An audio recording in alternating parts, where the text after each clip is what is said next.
My dad disowned my sister and he is dying. How do I convince her to let him go? It was a typical Saturday in 2003, the kind where nothing seemed out of place. The house was quiet, except for the occasional laughter from the TV in the living room where Dad was going through some old mail that had piled up. Little did we know, that pile held a ticking time bomb that was about to blow our family apart. Dad was the kind of guy who liked to keep things organized, always trying to clear out junk mail and old bills on the weekends. But that day, he found something far different. An envelope that was neither a bill nor a simple letter from a friend. It was a series of romantic messages and hotel receipts, all pointing to one undeniable fact. Mom was having an affair. And not just with anyone, but with John, his childhood best friend. John and Dad were inseparable since grade school, sharing everything from baseball cards to life's biggest moments. John was more than a friend. He was the brother Dad never had. He was even the best man at my parents' wedding, standing proudly by Dad's side as he vowed to love Mom for better or worse. The irony of those vows now lay bare, revealed in the cruelest way possible. When Dad first saw those receipts and love notes, he sat there in disbelief. His hands trembled as he tried to piece together the timeline, the secret meetings, the betrayal from the two people he trusted most. It felt like a slap in the face, a betrayal that reached into the deepest part of his heart and tore it out. I was home that day, in my room, working on a school project, oblivious to the storm brewing downstairs. It wasn't until I heard a loud thud that I went down to check. There was Dad sitting on the floor, receipts and letters scattered around him, his face the picture of anguish. "What's wrong, Dad?" I asked, kneeling beside him, trying to make sense of the scattered papers. He didn't answer at first, just shook his head as if trying to wake up from a bad dream. But it wasn't a dream. With a shaky voice, he managed to put words to his pain. "It's your mom. And John. They've been seeing each other. Look at this," he said, handing me a hotel receipt dated just last week. The room fell silent, the weight of his words hanging heavily between us. I didn't know what to say or do. My mind raced with images of Mom and John, the times they had been a little too friendly, their laughter a bit too loud. It all made a twisted sense now. Dad spent the next hour explaining everything he had found. With each detail, his voice grew more resigned, a man coming to terms with his shattered reality. He had always been the strong one, the problem solver, the foundation of our family. Seeing him like this, broken and defeated, was something I had never prepared for. The days that followed were a blur of hushed phone calls and closed-door conversations. Dad confronted Mom, who at first denied everything, but the evidence was too damning to ignore. She finally admitted to the affair, her words hollow, her excuses flimsy. "I just fell out of love and John was there," she said, her voice void of the warmth it once had. "I'm sorry you had to find out this way." Sorry. The word echoed through the house, mocking the years of love and sacrifice Dad had poured into our family. He begged her to reconsider, to go to counseling, to try to mend what had been broken. But it was too late. Mom had made up her mind. She was leaving him for John. The news spread like wildfire, each of us kids reacting in our own way. Disbelief, anger, sadness, it all melded into a tumultuous storm that threatened to rip our family even further apart. Sarah, my twin sister, took it the hardest. She had always been the apple of Dad's eye, the one who could do no wrong. Yet in the weeks that followed, her demeanor changed. She grew distant, her visits home less frequent, her conversations with Dad strained and awkward. It was as if she blamed him for not being enough, for not keeping Mom happy. But I knew it was more complicated than that. It was about her loyalties being tested, her life being uprooted. Mom and John moved in together not long after the divorce papers were filed. It was quick, almost ruthlessly so. They settled in a fancy part of town, and soon enough, it seemed like Mom had a whole new life, one that didn't include us unless it was convenient. Dad, on the other hand, tried to keep things as normal as possible for us, but the strain was evident. He lost weight, his smiles became rarer, and the light in his eyes dimmed. Looking back, I realized that day marked the end of many things, of trust, of family unity, and of the innocence that once colored our daily lives.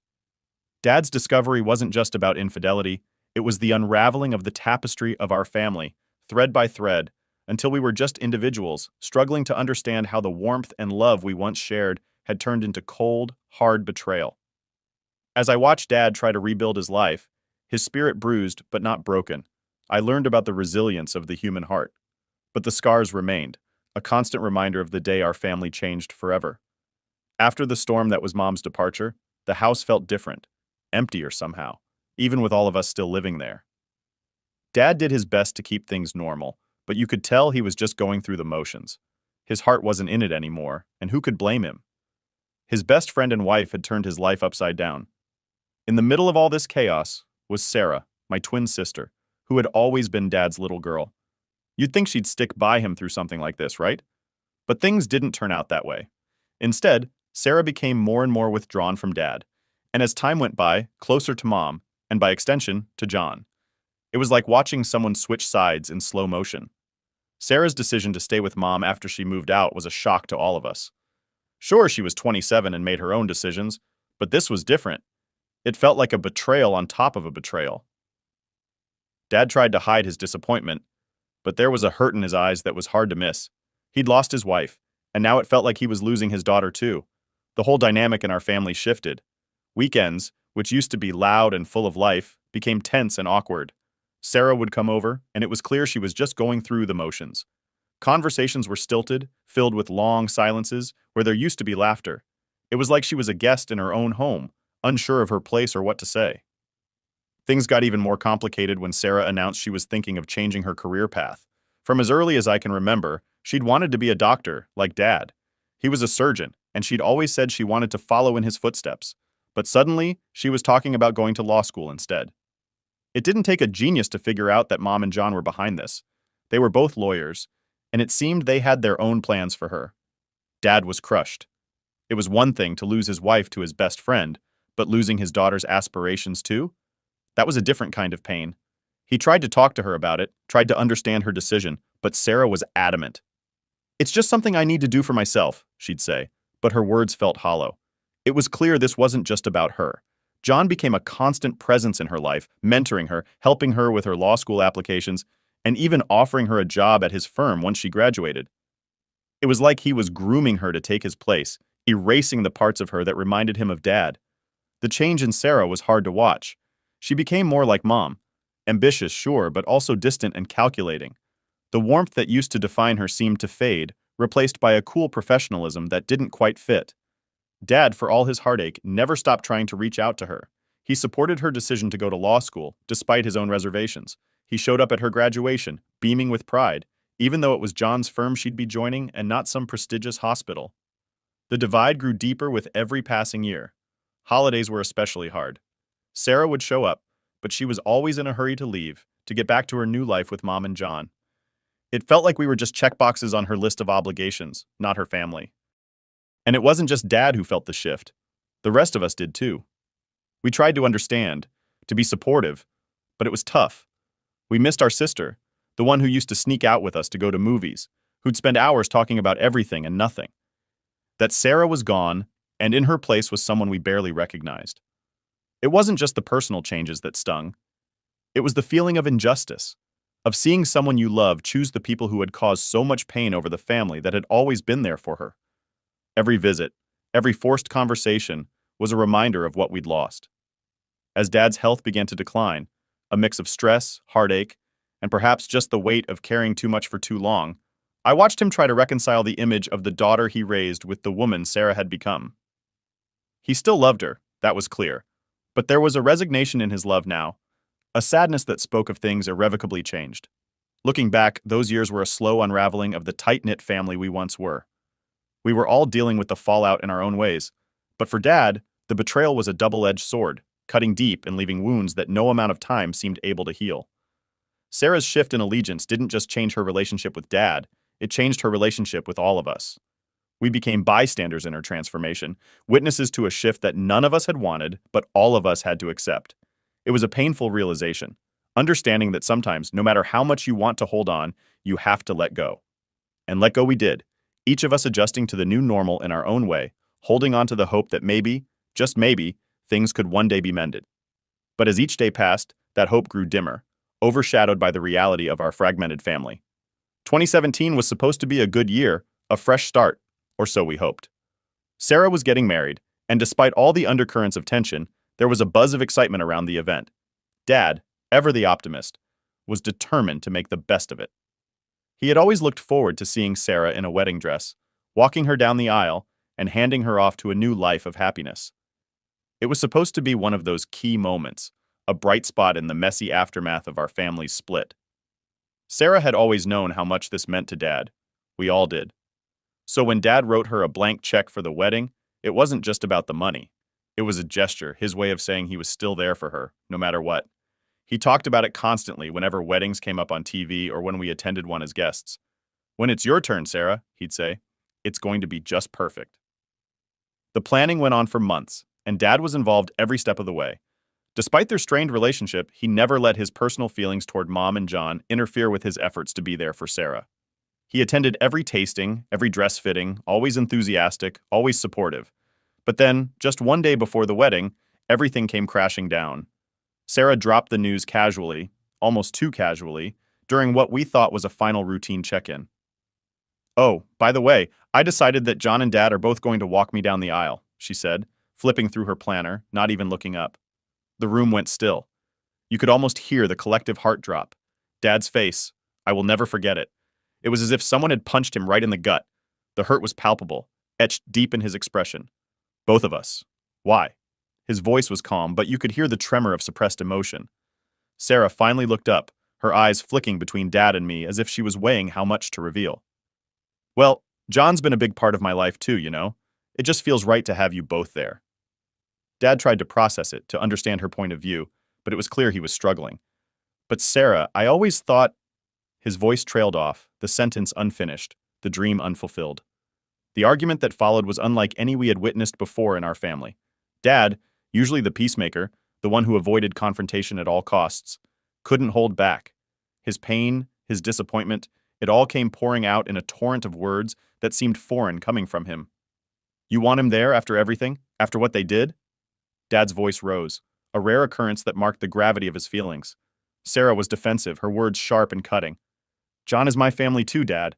He's been there for me in ways you just haven't been lately." That stung. Watching Dad's face crumple at her words was almost too much to bear.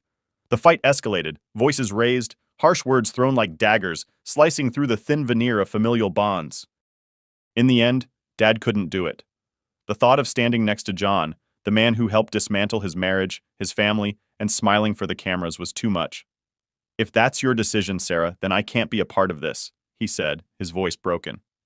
Sarah tried to call his bluff, thinking perhaps he would cave, but Dad was resolute. He didn't attend the wedding. Instead, he stayed home, alone, drowning his sorrows in silence and solitude, while Sarah walked down the aisle with John by her side. The fallout from that decision was monumental. Our family, already cracked and strained, splintered even further. Dad and Sarah's relationship, once the cornerstone of his happiness, crumbled into non-existence.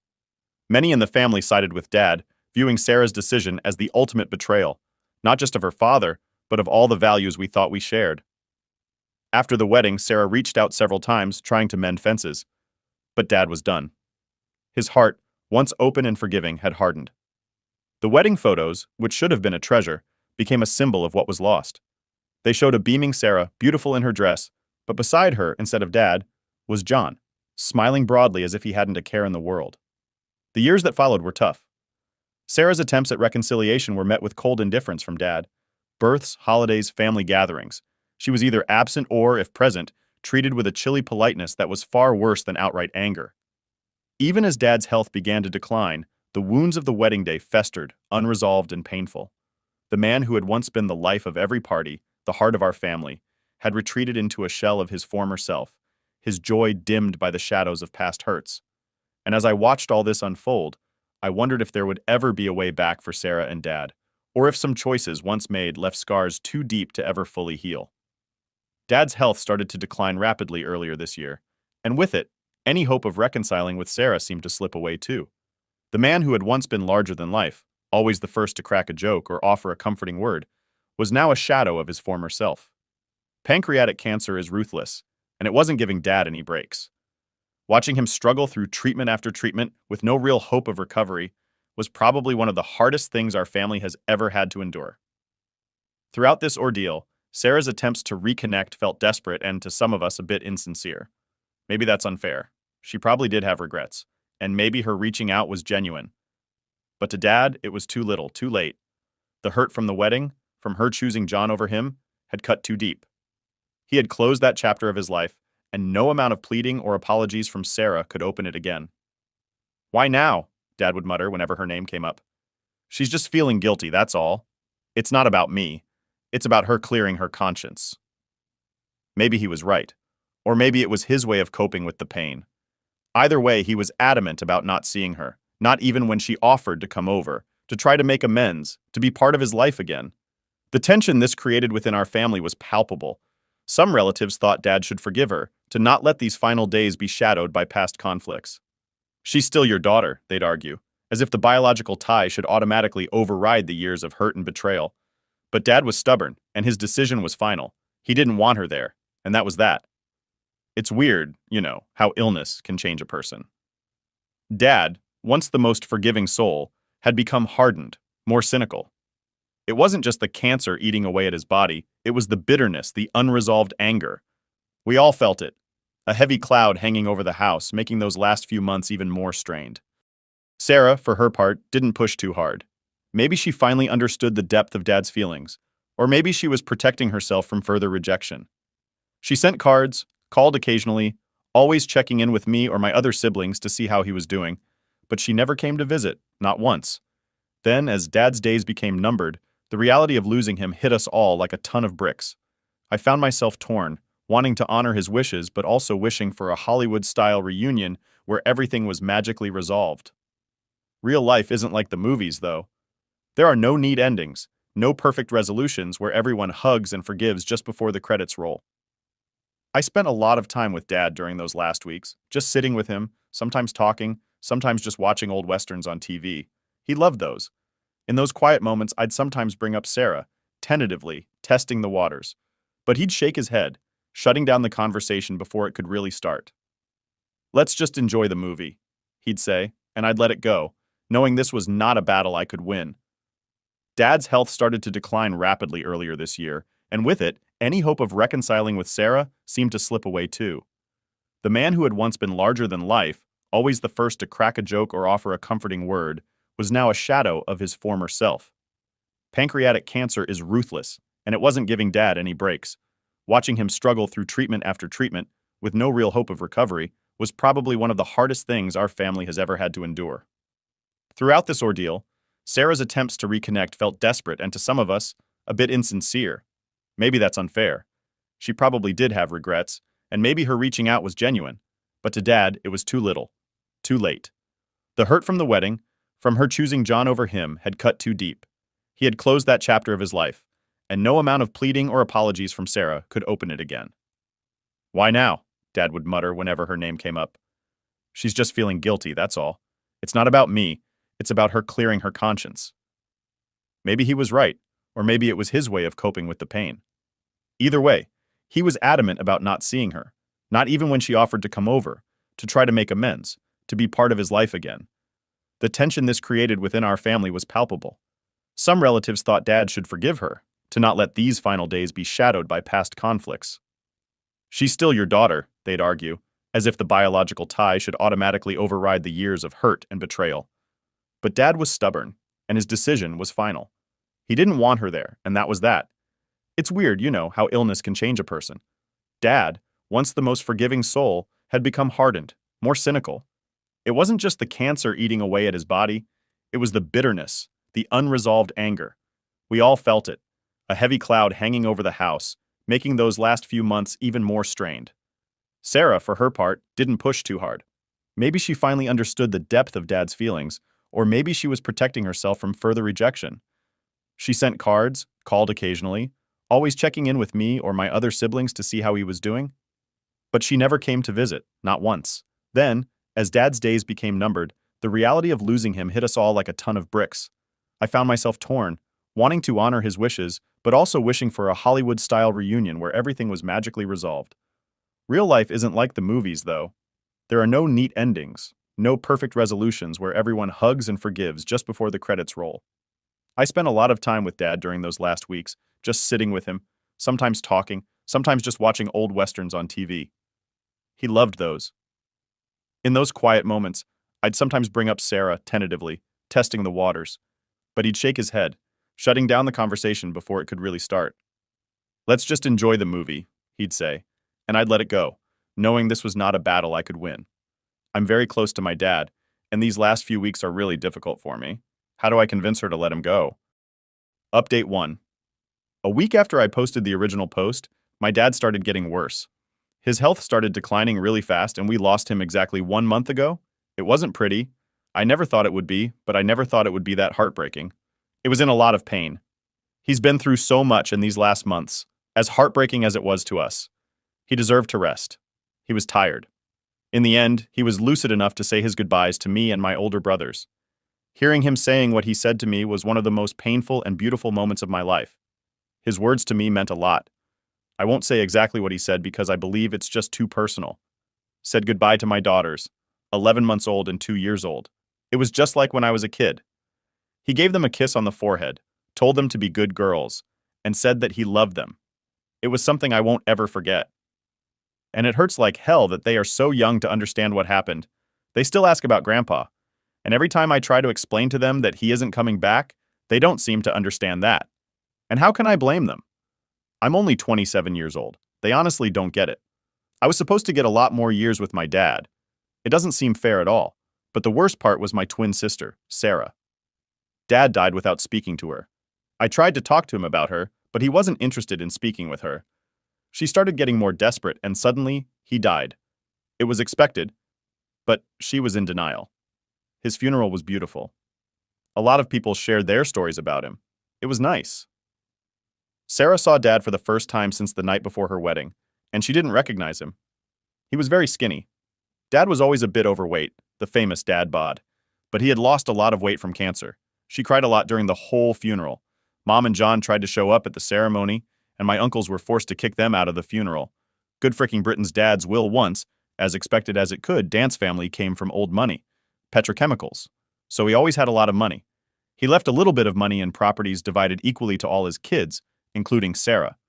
He'll have a trust fund, which was a lot of money for all his grandkids, including Sarah's kids, which she never met. It was honestly expected. My dad never really cared about money that much. He just wanted us to be comfortable and sure that his grandkids all had something to support them. The tricky part was the personal things. He left a really big letter to all of us, except Sarah. It was really personal stuff. In my letter, he spoke to me about our story, about my childhood. It was really nice. I must have read the letter like 100 times, and I cried every single time. One of Dad's favorite hobbies was photography. He was quite an enthusiast, and a subject of his photos was pretty much our family. When he and Mom were together later, it turned out to be just me and my siblings. As a result of this, we had a lot of pictures from us growing up. He gave each of us a photo album, and behind each photo he wrote something where it was taken. Add a few words. I was honestly very surprised with us. He must have done this long before he died. It was a very thoughtful goodbye gift, something that was very typical of Dad. Sarah didn't get any letter, and her album didn't have anything. Roads behind her photos. And when she found out about this, she had a mental breakdown. The regrets was eating her alive. Still, as she was admitted to a hospital and spent an entire week there. She's doing a bit better now, getting a little better every day. Her husband and I are really confident in her recovery. She's sleeping and eating almost normally now. She still starts to cry randomly, multiple times on a daily basis, but is getting better. At least that's what I'm telling. So myself. Which brings us to last week. My wife and I discovered that we are expecting again. It wasn't planned or anything like that. My wife switched birth control last month, and she spends a week without taking the pill. It's still very early in her pregnancy, so we haven't told anyone yet. The thing is that I'm really angry. I'm angry that my future kid is not going to be able to meet Dad. I'm freaking pissed. Honestly, it doesn't seem fair at all. I'm angry and I'm scared. My dad was supposed to guide me in the whole parenthood process. He was teaching me a lot with my daughters. Now I'm scared of doing this without him. I'm scared of not being a good father like he was to me, because my kids deserve that. This is it, folks. This whole situation could be a lot better at play. The what-if scenario in my head every day. Unfortunately, it doesn't change anything. This is honestly a bitter ending. Doesn't seem fair at all. That's the thing about life.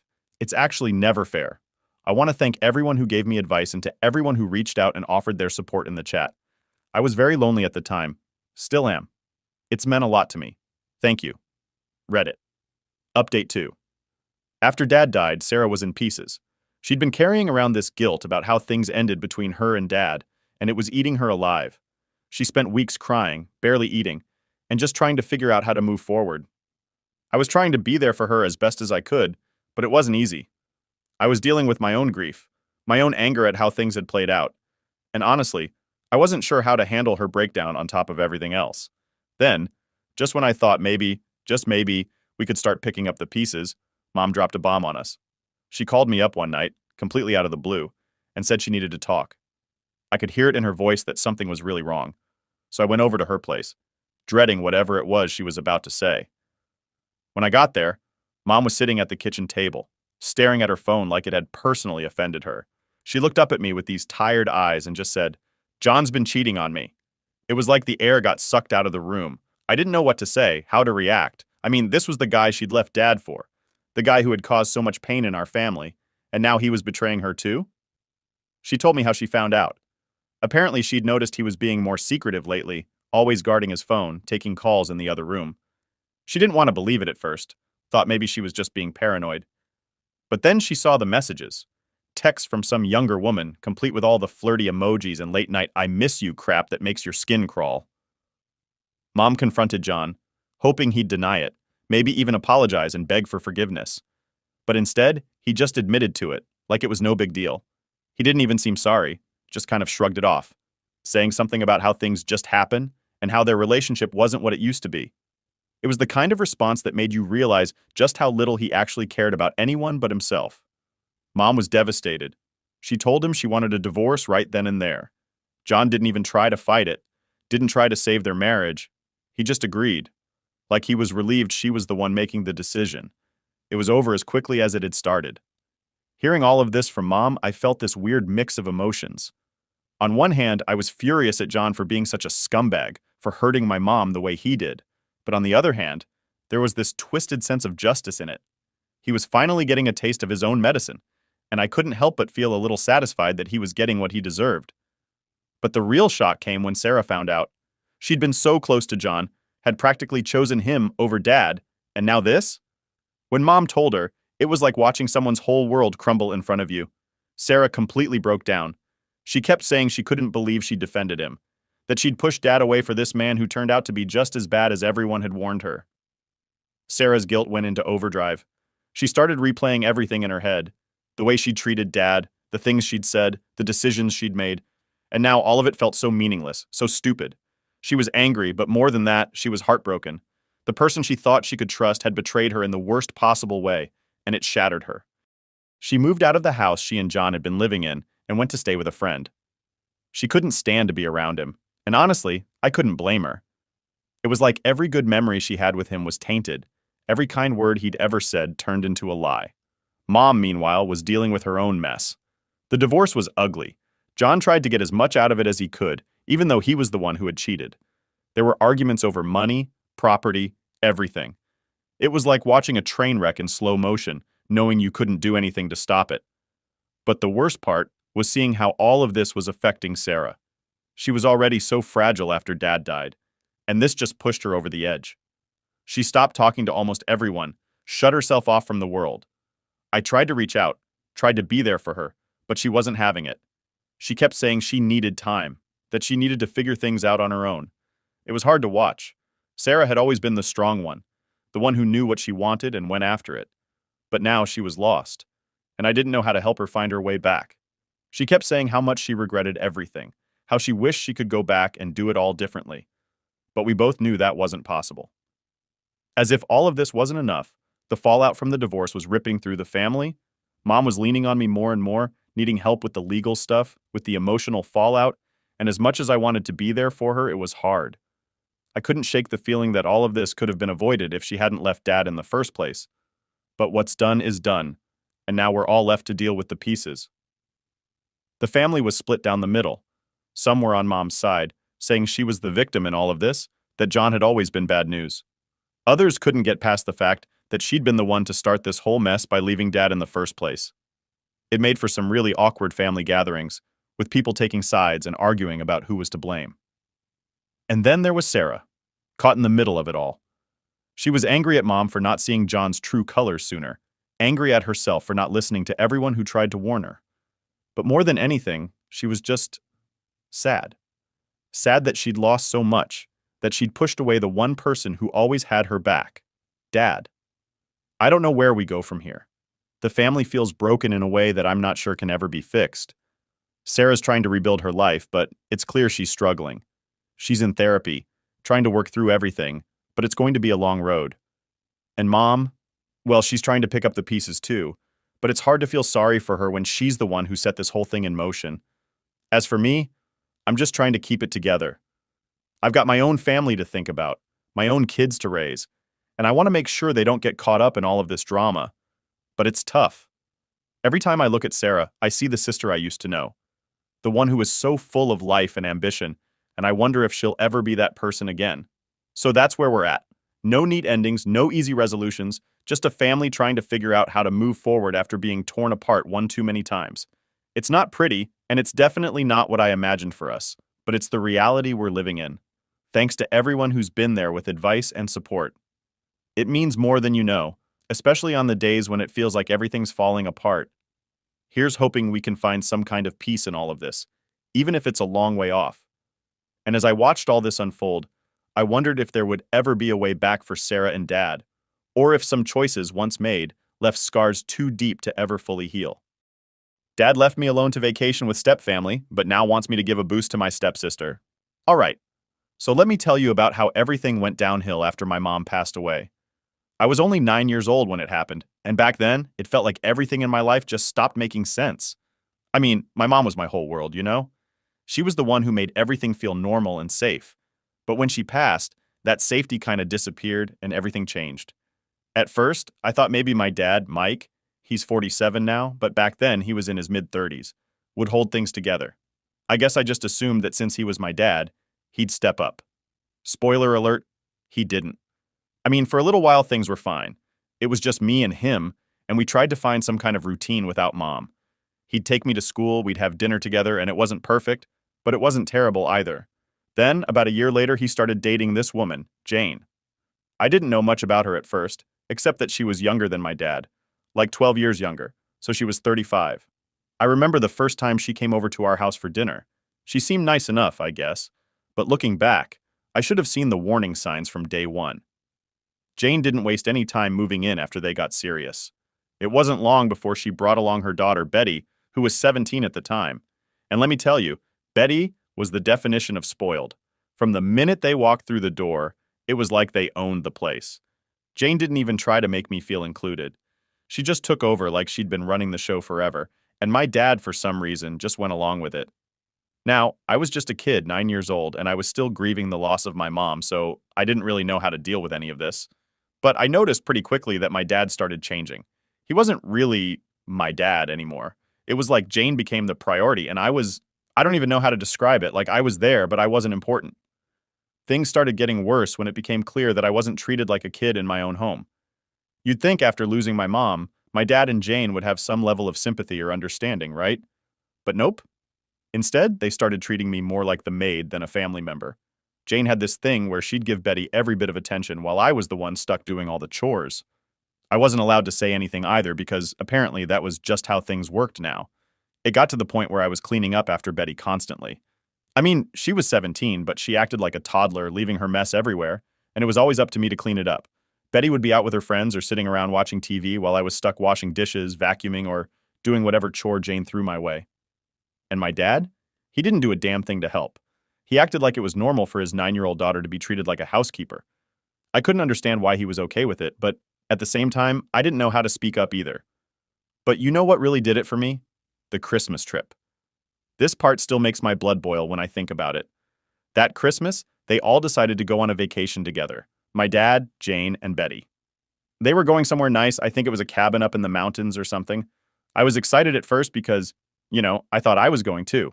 It's Christmas, right? Family time and all that. But nope. I got told that I had to stay home and look after Betty's dog, Max. They actually made me stay behind to dog sit while they went off on this fancy vacation. Now let me be clear, I love dogs. Max was a good dog, but he wasn't my dog. He was Betty's dog. I tried to suggest that we take Max to a boarding place or hire a pet sitter, but Jane shut me down real quick. She said something about it being a waste of money and that I was perfectly capable of staying home alone for 3 days to look after him. I was freaking 9 years old, and they left me there, by myself, to take care of the house and the dog while they went off and had a great time. I remember sitting in the living room that first night feeling completely abandoned. I was scared, sad, and angry all at the same time. It was Christmas, for crying out loud, and instead of being with my family, I was stuck at home, watching some hyperdog that wasn't even mine. It felt like my dad didn't care about me anymore, like I wasn't part of his new family. What hurt the most was knowing my dad was okay with all of this. He didn't fight for me, didn't make an effort to include me. He just went along with whatever Jane wanted, and what she wanted was for me to stay out of the picture. That Christmas marked a huge turning point for me. From that moment on, I started feeling more and more distant from my dad. He wasn't the same guy I used to look up to. He became someone who let Jane call the shots, and I was always the one getting the short end of the stick. Every holiday, every family event, it was always about Jane and Betty. I was just there in the background, expected to do what they wanted. Honestly, looking back, I wish I had spoken up more. But at 9, what was I supposed to do? I didn't have the words or the courage to stand up to my dad or Jane. I just took it, and that's probably why things kept getting worse over the years. But here's the thing. I wasn't completely alone. After that awful Christmas, my Aunt Sarah, who was my mom's sister, came over with my cousin Danny. They had heard what happened and made it their mission to make me feel better. They brought over Christmas presents, cooked a big dinner, and made it feel like a real holiday, even though it was after the fact. Danny even stayed over to help me take care of Max, even though she didn't have to. That's when I realized that my real family wasn't the people living under the same roof as me. It was the ones who actually cared about me. Aunt Sarah and Danny became my rock after that. They didn't need to step up, but they did. And that's something I'll never forget. If it wasn't for them, I don't know how I would have gotten through all those years of being treated like I didn't matter. That Christmas showed me who my real family was, and it sure wasn't my dad or Jane. All right, so let me tell you about how things played out after that whole Christmas mess. Like I said, after that holiday, I started pulling away from my dad. I mean, how could I not? It felt like he'd picked his side, and it wasn't mine. But there's more to this story. And honestly, the stuff that happened after just confirmed that I was never going to be treated like part of the family. First off, things with Jane didn't get any better. Actually, they got worse. She started getting more comfortable in her role as the queen of the house, which meant I had more responsibilities dumped on me. By the time I was 12, I was doing everything around the house. Laundry, dishes, vacuuming, you name it. And every time I'd ask for some help, Jane would just smile and say, "It's good practice for when you have your own home one day." Like what? I was 12. I didn't even know how to cook for myself. But she expected me to keep the entire house spotless. Betty, on the other hand, was still the golden child. She was 17 when Jane and my dad got married. And let me tell you, she knew how to play her mom like a fiddle. Anytime Jane was about to ask her to do something around the house, Betty would magically come up with some excuse. Homework, hanging out with friends, or some kind of important thing she had going on. And every time, Jane would just let it slide. Meanwhile, I'd be scrubbing the floors or cleaning up after their little family dinners. It's like they expected me to disappear into the background and just be their unpaid maid. But you know what really pissed me off? The way my dad just sat there and let it all happen. He'd be sitting in his chair watching TV, while Jane barked orders at me like I was some kind of servant. He didn't say a word. Not once did he step in and say, "Hey, maybe you should help out too," to Betty or even Jane. I don't know if he was too scared to stand up to her or if he just didn't care. Either way, it hurt. One time when I was about 14, I actually tried to talk to him about it. I told him I didn't think it was fair that I was the only one doing all the work while Betty did nothing. And you know what he said? "Life's not always fair. You just have to deal with it." That was it. No empathy, no understanding. Just deal with it. After that conversation, I kind of gave up on expecting anything different from him. Now here's where Aunt Sarah and Danny come back into the picture. See, after that Christmas, they didn't just disappear from my life. They stuck around. Aunt Sarah would come over for birthdays, holidays, and even random weekends just to check in on me. Danny was always there too. Even though she was a few years older than me, we got super close. She was like the big sister I never had. We'd hang out at Aunt Sarah's place whenever I needed a break from Jane's constant nagging or Betty's messes. Danny would take me out for ice cream, we'd go shopping, or sometimes we'd just sit around and binge-watch TV shows. She was the first person I felt like I could actually talk to about everything going on at home. She knew how crappy things were for me, and she never made me feel like I was being too dramatic or whatever. One weekend, when I was about 16, I was staying over at Aunt Sarah's, and Danny and I were talking about how things were at home. I remember telling her about how Jane had yelled at me for not folding the laundry fast enough that week. It was something so dumb, but it had really gotten to me. Danny just looked at me and said, "You know, this isn't normal, right? You're not supposed to be treated like this." That hit me harder than I expected. I'd spent so many years thinking this was just how life was supposed to be that I hadn't even realized how messed up it all was. Danny and Aunt Sarah were always so kind to me, but it wasn't until that moment that I realized how different my life could be if I wasn't stuck in that house with Jane and my dad. It was like something clicked in my brain after that conversation. I stopped caring so much about pleasing Jane or even trying to get my dad to see my side.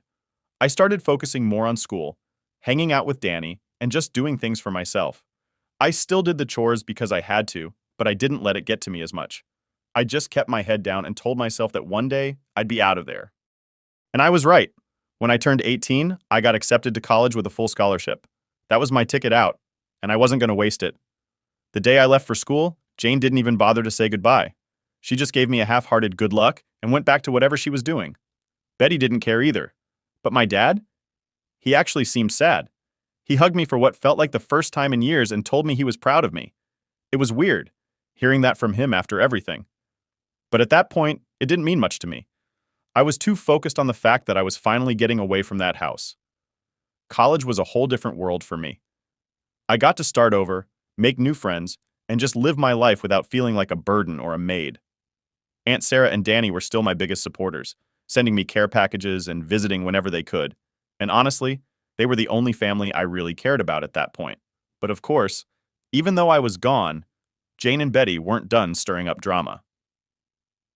About halfway through my first semester, I got a call from my dad. He told me that Jane and Betty had been talking, and they thought it would be a good idea if I came home for the holidays. He made it sound like this big olive branch, like they were finally ready to treat me like part of the family. But I wasn't buying it. I could hear Jane in the background, telling my dad what to say, and it was obvious she didn't care about me.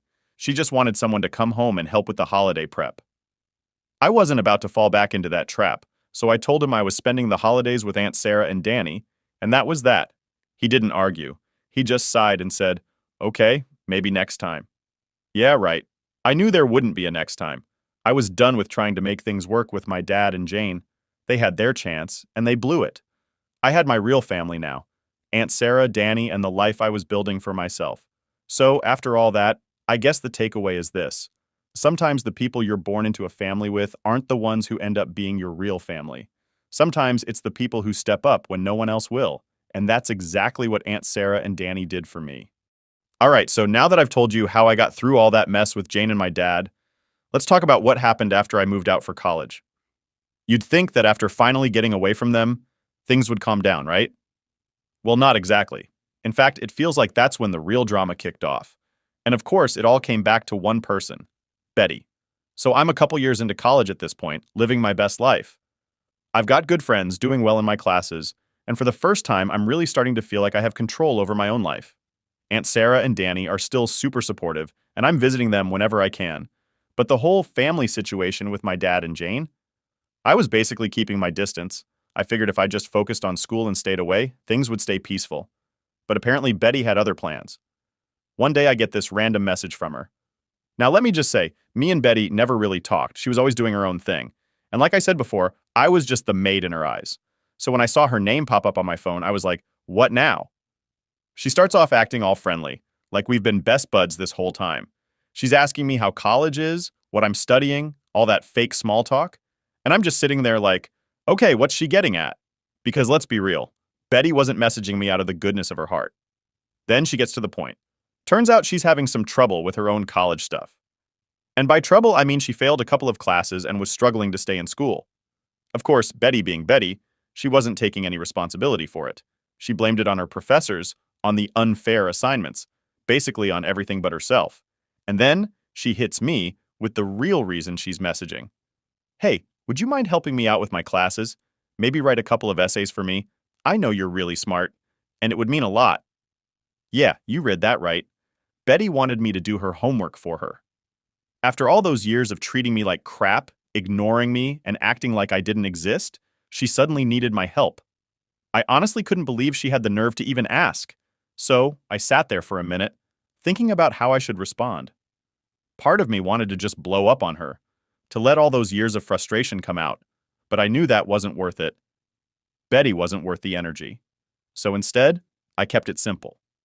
I messaged back and said, "Sorry, Betty, I've got my own work to focus on. Good luck with your classes." That was it. I didn't owe her any explanation, and I wasn't about to get sucked into her mess. Of course, she didn't take that well.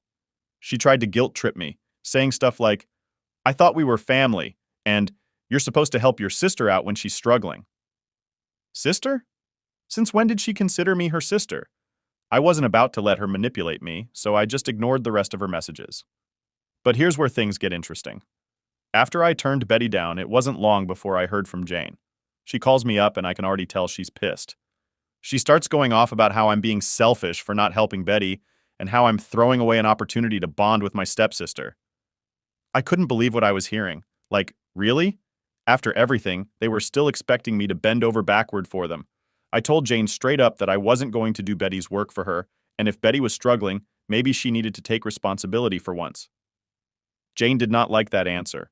She started ranting about how I owed it to the family to help out, how I should be grateful for everything they'd done for me. Grateful? For what? For treating me like a servant for most of my childhood? For leaving me behind every time they went on vacation? I wasn't having it. I ended up cutting the conversation short and telling Jane I wasn't going to change my mind. I hung up before she could keep going, and honestly, I felt pretty damn good about it. For the first time, I was setting a boundary with them, and I wasn't backing down. But of course, that wasn't the end of it. A few days later, my dad calls me. Now, I hadn't heard much from him since I'd moved out, so I was kind of surprised he was reaching out. He starts off trying to make small talk, asking how school is going and all that, but I knew where this was headed. Sure enough, after a few minutes, he brings up the whole Betty situation. He tries to play the peacemaker role, telling me that Jane's really upset and that maybe I should reconsider helping Betty out. He even threw in the classic family sticks together line, like that was supposed to change my mind. I couldn't help but laugh a little when he said that. I mean, where was all this family talk when I was the one being left behind? Where was this togetherness when I was the one cleaning up after everyone? I told him straight up that I wasn't going to be guilted into doing something that wasn't my responsibility. If Betty couldn't handle her own schoolwork, that was on her, not me. Dad didn't argue much after that. He just sighed and said, "I'm disappointed, but I understand." And that was the end of that conversation. I hung up feeling a weird mix of emotions, proud of myself for standing my ground, but also kind of sad that this was what my relationship with my dad had come to. I mean, deep down, I still wanted to have a real connection with him, but every time we talked, it felt like there was this huge wall between us. Anyway, after all that, I didn't hear from Betty or Jane for a while, which was honestly a relief. I focused on my classes, hung out with my friends, and just tried to keep moving forward with my life. I wasn't going to let their drama drag me down anymore. Then, a few weeks later, I got a call from Aunt Sarah. She'd heard about the whole situation with Betty and Jane, and she just wanted to check in on me. We ended up talking for hours, and she reminded me that I didn't owe anyone anything. "You've got your own life to live," she said. "Don't let them make you feel guilty for doing what's best for you." She was right, of course. And hearing it from her made me feel even more confident in my decision. I wasn't going to let my dad, Jane, or Betty make me feel bad for putting myself first for once. I had spent too many years being pushed around and overlooked, and now that I was finally starting to build something for myself, I wasn't about to give that up. So yeah, that's the story of how Betty tried to drag me back into the chaos and how I said no for the first time, and honestly, it felt pretty damn good. Alright, so here's where things really took a turn. I was doing my thing, focused on school, staying away from all the drama back home with Jane and Betty, and for a while, it seemed like they finally got the message to leave me alone. But of course, peace didn't last long. One day, out of nowhere, I get this email from my dad. It wasn't anything long or dramatic, just a quick note saying he and Jane wanted to talk. Right away, I knew something was up.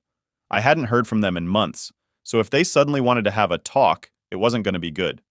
Still, I figured I'd hear them out because despite everything, a small part of me still wanted to believe maybe they'd changed. Spoiler alert, they hadn't. So I agreed to meet up with them. We decided on this little coffee shop in my hometown, a neutral place where I could make a quick exit if things got bad. I walked in, and there they were, sitting at a table like nothing had ever happened. My dad looked tired, like older than I remembered, and Jane? Well, she looked the same, cold, detached, like she had somewhere better to be. After some awkward small talk, They finally got to the point. Jane, of course, was the one who spoke first. She always liked to control the conversation. "We've been talking about the future," she said, in that fake sweet voice she used when she was trying to sound reasonable. "And we think it's time for you to start thinking about your responsibilities." I was confused. "Responsibilities? What do you mean?" That's when she hit me with it. "Your father and I are getting older, and Betty is going to need some help getting settled in life." I couldn't believe what I was hearing. They weren't talking about my future. They were talking about Betty's future. And somehow, in their minds, I was supposed to play a role in making sure Betty was taken care of. You know, the same Betty who never lifted a finger to help me, who treated me like trash, who I hadn't spoken to in months because she only ever reached out when she needed something. "Wait, you want me to help Betty?" I asked, trying to keep my cool but already feeling the anger bubbling up. My dad finally spoke up then, his voice tired and resigned. "She's struggling, and we just thought that, as her sister, you'd want to help out. You're doing well for yourself, and we thought maybe you could, give her a little boost." Give her a boost? Was this a joke? They wanted me to financially support Betty now? The same Betty who couldn't even bother to message me unless she needed homework help? I felt like I was in some twisted alternate reality where everyone had lost their damn minds. I leaned back in my chair, trying to process what they were asking.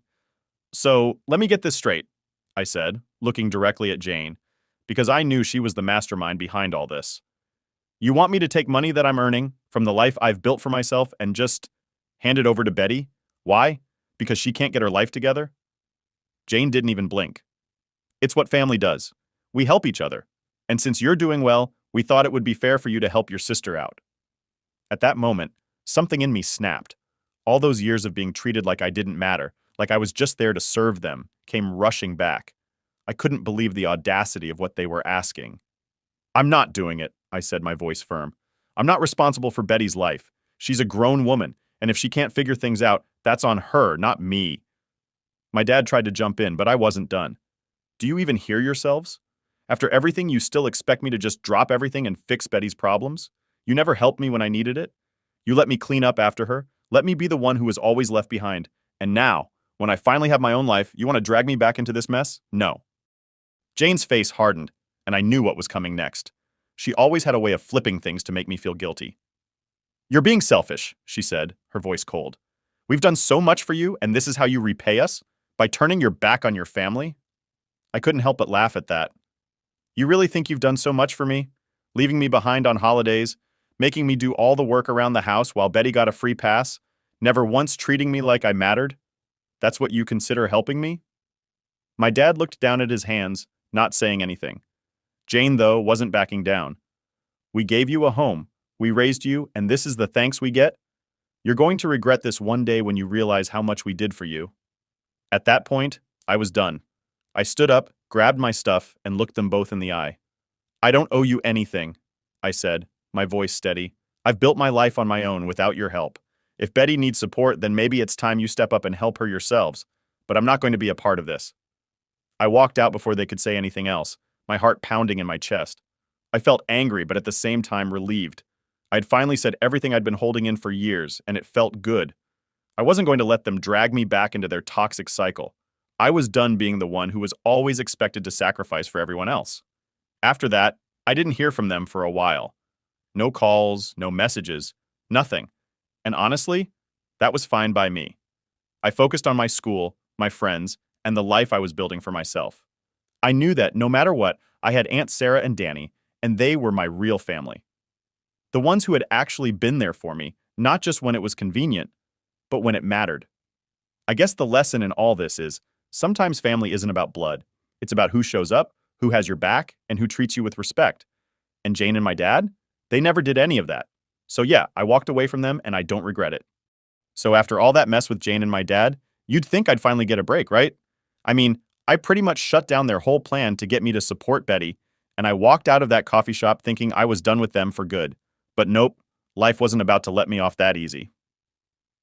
A few months after that whole confrontation, I was finally finishing up my last year of college. I had a decent job lined up after graduation, and things were going pretty well.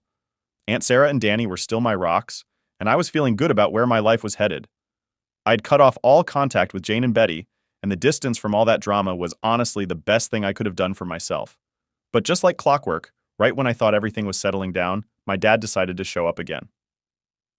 I was in the middle of studying for finals when I got a text from him.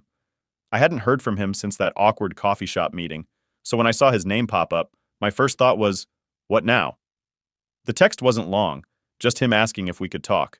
No details, no explanation, just, hey, we need to talk. I debated ignoring it, but there was this little part of me that hoped maybe, just maybe, he wanted to apologize or something. So, like an idiot, I texted him back and agreed to meet. We ended up meeting at the same coffee shop as last time. I walked in, half expecting to see Jane sitting there with him, but she wasn't. It was just him, sitting alone, looking more worn down than I'd ever seen him. He had this look on his face that told me whatever he was about to say, it wasn't going to be good. We went through the usual awkward small talk, but I could tell he was nervous. Finally, after a few minutes, he just came out with it. Betty's in trouble, he said, his voice low. And I don't know what to do. I felt my stomach drop. Here we go again. What kind of trouble? I asked, already bracing myself for the ridiculousness that was sure to follow. She dropped out of school, he admitted, looking down at his coffee cup. She couldn't keep up with her classes, and she's been making some bad decisions. Now let me stop right here. When he said bad decisions, I knew exactly what he meant. Betty had always been the type to make dumb choices and then expect someone else to clean up the mess. And I had a feeling that this time, they were hoping that someone would be me. She's staying with us right now, Dad continued, but Jane and I, we can't keep bailing her out. She's racked up a lot of debt, and we're not sure how much longer we can keep helping her. I just stared at him, waiting for the punchline. I could already feel where this conversation was headed, but I wasn't about to make it easy for him. Okay, I said slowly, and what does that have to do with me? He looked up at me, and for the first time in a long time, I saw actual desperation in his eyes. We were hoping you could help her out. You've got that new job lined up, and you're in a better position to give her a hand. There it was. The moment I had been dreading since the second I saw his name pop up on my phone. They wanted me to bail Betty out again. I took a deep breath and tried to keep my cool. Dad, I don't know how many times I have to say this, but I'm not responsible for Betty. She's made her choices, and if those choices have put her in a bad situation, that's on her. I've worked my ass off to get where I am, and I'm not about to throw that away to clean up her mess. He didn't say anything at first, just sat there, staring into his coffee like he was trying to find the right words. Finally, he sighed and said, I understand, I really do, but she's your sister. That was it. That was the breaking point for me. I couldn't hold back anymore. She's not my sister, I snapped, louder than I meant to. She's never been my sister. From the minute Jane walked into our lives, you and her made it clear that Betty was the priority. I was never part of the family. I was the one cleaning up after her, the one left behind while you all went on vacations. And now you expect me to save her? No, absolutely not. He looked shocked, like he hadn't expected me to actually call him out like that. But I wasn't done. You and Jane made your choices too. You chose to put Betty first, to make her your priority, and I accepted that a long time ago. But now you're going to have to live with those choices. I'm not going to be your backup plan. If you want to help her, go ahead, but don't expect me to do it. The silence between us was heavy. I could see the hurt in his eyes, but I didn't feel bad about what I said. For once I was standing up for myself, and it felt damn good. Eventually he nodded, like he finally understood where I was coming from. I'm sorry, he said quietly. I didn't realize how much we hurt you. I didn't say anything. What was there to say? An apology wasn't going to change anything, and at this point, I wasn't interested in fixing what was broken. I just wanted to move on with my life. We finished our coffees in silence, and when we left the shop, I knew that was probably the last time I'd ever really talked to him. It wasn't a clean break, but it was a break. I wasn't angry anymore, just done. Done with the guilt trips, the manipulation, the constant expectation that I was supposed to fix everything. After that, I graduated, started my new job, and kept moving forward. I still have Aunt Sarah and Danny, and they're all the family I need. Betty? I don't know what happened with her, and honestly, I don't care. She's made her choices, and now she has to deal with the consequences. As for my dad, I haven't heard from him since that day in the coffee shop. Maybe he's realized that I'm not going to be the safety net they thought I was. Or maybe he's too embarrassed to reach out. Either way, I'm at peace with it. And that's the story. I've learned that sometimes you have to walk away from the people who are supposed to be family if they're only causing you pain. It sucks, but it's necessary. At the end of the day, I know I made the right choice for me.